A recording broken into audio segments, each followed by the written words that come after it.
আমরা বন্ধন ব্যাংকের ধুলিয়ান ডিভিশনের বাজিতপুর ব্যাংকিং ইউনিটের আমরা রিলেশনশিপ অফিসার হিসাবে কাজ করছি। আজ আমাদের টার্গেট ছিল 3 লাখ টাকা করে লোন প্রসেস করা, কিন্তু আমরা 3 লাখ টাকা লোন প্রসেস করতে পারিনি। তার জন্য আমাদেরকে বাড়ি যেতে দেওয়া হয়নি। কালকে রবিবার আছে, ছুটির দিন, তারপরেও আমরা এখন অবধি অফিসে আছি। কি ঠিক বলছি তো? বাপন দা, একদম। হ্যাঁ বিক্রম দা, ঠিক বললাম তো? আমাদের সন্ধ্যা 6টার সময় শিফট শেষ হয়ে গেছে। ব্যাংকিং হাওয়ার অফিসিয়াল হাওয়ার অনুযায়ী সন্ধ্যা 6টার সময় আমাদের কাজের টাইম শেষ হয়ে গেছে, কিন্তু এখন প্রায় রাত্রি 9টা বাজে। এখন পর্যন্ত আমরা অফিসে বসে আছি। আমাদের সাথে আমাদের ম্যানেজার স্যারও আছেন। ম্যানেজার স্যারকেও বাড়ি যেতে দেওয়া হয়নি, এবং আমাদের এরিয়া ম্যানেজারও অনেক ভালো মানুষ। ডিএম স্যার, এডিএম স্যাররাও অনেক ভালোভাবে আমাদের সাথে কথা বলেন, কিন্তু বাড়ি যাওয়ার দিন কি যে হয়ে যায়, আমাদেরকে এইভাবে আটকে দেওয়া হয়, এবং কে যে আটকায় আমরা এইসব ব্যাপারে কোনো তথ্য কোনোদিন পাই না।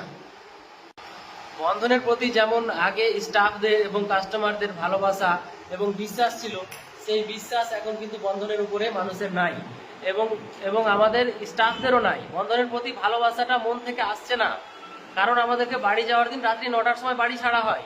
রাত্রি 9টার সময় আমরা যদি বাড়ি যাই, তাহলে আমাদের বাড়ি পৌঁছাতে কারো রাত্রি 12টা বাজবে, কারো 1টা বাজবে। আমরা হাইওয়ের ওপর দিয়ে বড় বড় ট্রাক, লরি চলে, এই সমস্ত লরির মাঝ দিয়ে যদি রাত্রি 12টার সময় বাইক চালাই, আমাদের জীবনের কত বড় ঝুঁকি আছে জানেন? আপনারা সেগুলো বুঝবেন না, কারণ আপনারা বাসে কেউ যাওয়া আসা করেন, হয়তো কেউ বা সন্ধ্যার সময় বাড়ি চলে গেছেন, কিন্তু আমরা ছোট ছোট এমপ্লয়ি যারা নিচু লেভেলে কাজ করি, তারা এখানে এখনো বসে আছি। আমাদেরই অফিসের অন্যান্য স্টাফরা সবাই বাড়ি চলে গেছে। শুধু কি টার্গেট আমাদেরই? অন্যান্য স্টাফরা কি কাজ করছে না বন্ধনে? ওনারা কি বেতন নিচ্ছে না? শুধু কি আমরা এমপ্লয়ি? আমরা আরোরা এবং ম্যানেজার আমরাই কি শুধু এমপ্লয়ি? আমরাই কেন বসে থাকবো? কেন অন্যান্য স্টাফেরা চলে গেছে? কেন অন্যান্য পোস্টের স্টাফরা বাড়ি চলে গেছে? আমরা কেন বসে থাকবো? আমরা কি মানুষ না? আমরা কি শুধু গরু গাধার মতো কাজই করে যাব?